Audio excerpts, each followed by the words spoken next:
छुन्नी जी, कानपुर से। जय जय सब गुरुदेव। गुरुदेव भगवान, आपके चरणों में कोटि कोटि प्रणाम। महाराज जी, गुरु मंत्र का जप आसन के अतिरिक्त और कहाँ कहाँ और किस किस अवस्था में कर? शरीर अपवित्र ना हो, हर समय जप सकते हो। शरीर अपवित्र हो रहा, जैसे आप शौचालय में हो, वहां गुरु मंत्र नहीं जप सकते। नाम जप कर सकते हो। लघु शंका कर रहे हो, गुरु मंत्र नहीं। मुंह जूठा है, गुरु मंत्र नहीं जप सकते। पवित्र अवस्था है तो हर समय गुरु मंत्र जप सकते हो। बस इन दशाओं में देख लो, जब शरीर अपवित्र की बात हो तो नाम जप करे, उस समय भी खाली न रहे। जिसमें नमो नमः, प्रणव आदि मंत्र में लगे, वो पवित्र अवस्था में जपे जाते। वो ऐसा नहीं कि आपका जूठा मुंह है, आप गुरु मंत्र जप रहे, आप लघु शंका में, आप शौचालय में, आपके वस्त्र पवित्र हैं, आप गुरु मंत्र, ऐसा नहीं। नाम तो अपवित्र पवित्रो वा सर्वावस्थांग तो पिवा यह स्मृत पुंडरीकाक्षम स्वायाभ्यंतरा शुचि। बाहर भीतर से वो परम पवित्र नाम कर देता है। नाम तो कभी भी जप सकते हैं, लेकिन मंत्रों की मर्यादा है, अपवित्र दशा में मंत्र ना जपे जाए। गुरुदेव भगवान, राधा नाम जप का उत्साह मन में बहुत तेजी से होता है, फिर भी नाम जप की निरंतरता नहीं बन पाती। नाम जप का क्रम टूट जाता है। मैं बहुत परेशान हूँ, क्या करूँ? देखो, परेशान होने की तो बात नहीं है। परेशान शब्द भक्ति में नहीं होता, भगवत में, अध्यात्म में परेशान नहीं है। ना स्वयं उद्विग्न होना है, ना किसी को उद्विग्न करना है। उकताया हुआ मन योग में नहीं लगता है। बहुत गंभीर और धैर्यता की 100 में कुछ परसेंट लगने लगा ना, जहां 100% हम संसार का चिंतन करते थे, अगर 10% हम भजन में लगा दिया तो 90% लग जाएगा। सोचो, अनंत जन्मों का संसारिक मन, अभी कुछ समय से हम उसे 10% लगा पाए तो हमने बहुत बड़ी विजय प्राप्त कर ली। 90% हम उस पर परेशान नहीं होना, उकताना नहीं है, धैर्य पूर्वक इस मार्ग में चला जाता है। अच्छा, सिद्ध पुरुष का स्वाभाविक भजन होता है, साधक को करना पड़ता है बार बार जिह्वा से।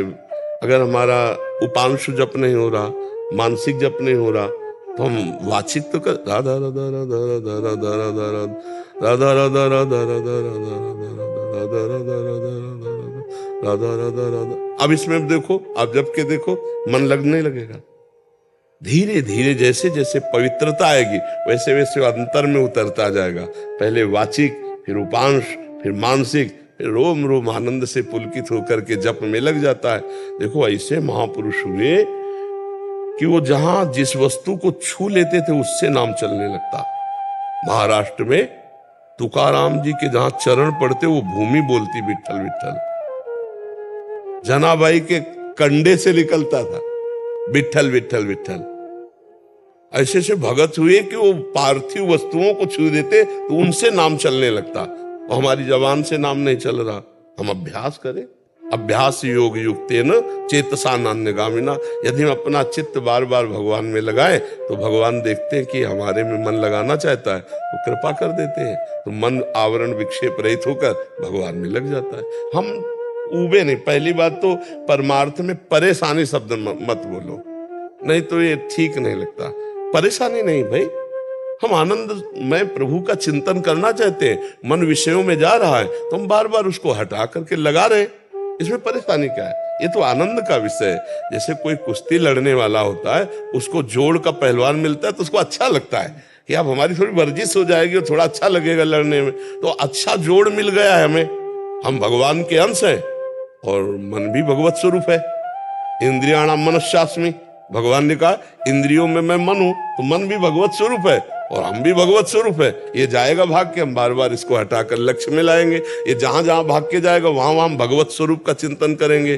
जब सृष्टि नहीं थी तब भगवान, जब सृष्टि नहीं रहेगी तब भगवान, तो बीच में जो कुछ है तब वासुदेवा सर्वम। कहाँ जाएगा मन? हम उसको घेर के लाते, जहां जाए वहां भगवान का चिंतन कराना, ये भी भगवान है। ऐसा न कर पाओ तो जहां जाए वहां से हटा के नाम में बार बार लगाना। आप देखो, कुछ आप विजय हासिल कर लिए, कुछ तो लगने लगा ना, तो अब हम पूरी विजय हासिल करने के लिए उत्साह संपन्न रहे।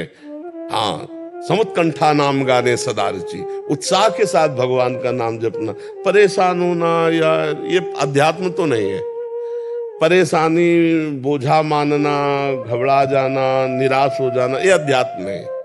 अध्यात्म में निराशा शब्द नहीं है, अध्यात्म में भय शब्द नहीं है, अध्यात्म में चिंता शोक शब्द नहीं, हम आनंद के मार्ग में चल रहे हैं। अच्छा, अभी हमारे प्राण छूट जाए तो हमें भगवत प्राप्ति हो जाएगी। क्यों? क्योंकि हम प्रयास कर रहे हैं भगवान के नाम जपने का। हमारा चिंतन तो है कि मैं नाम जप करूं।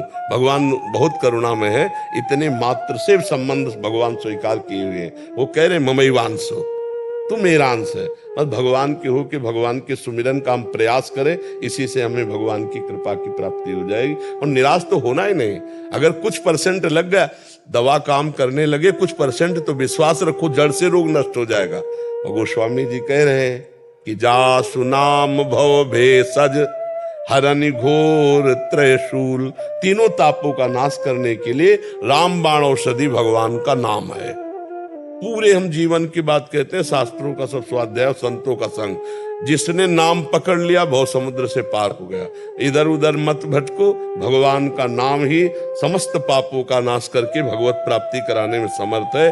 जो गुरु ने मंत्र नाम दिया है वो जपो, अगर गुरु नहीं मिले तो जो मन भावे सो भगवान का नाम जप करो, व्यर्थ नहीं जाएगा, वो भगवत प्राप्ति करा के रहेगा। नाम कभी व्यर्थ नहीं हो सकता। अविनाशी सच्चिदानंद भगवान का नाम, भगवान की प्राप्ति। जितने सिद्ध संत हुए सब जप से हुए हैं, भगवान के चिंतन से हुए हैं। चाहे प्रणव नाम जप करो तो भगवान का है, चाहे रामकृष्ण हरि जपो, राधा जपो, सब भगवान के नाम है।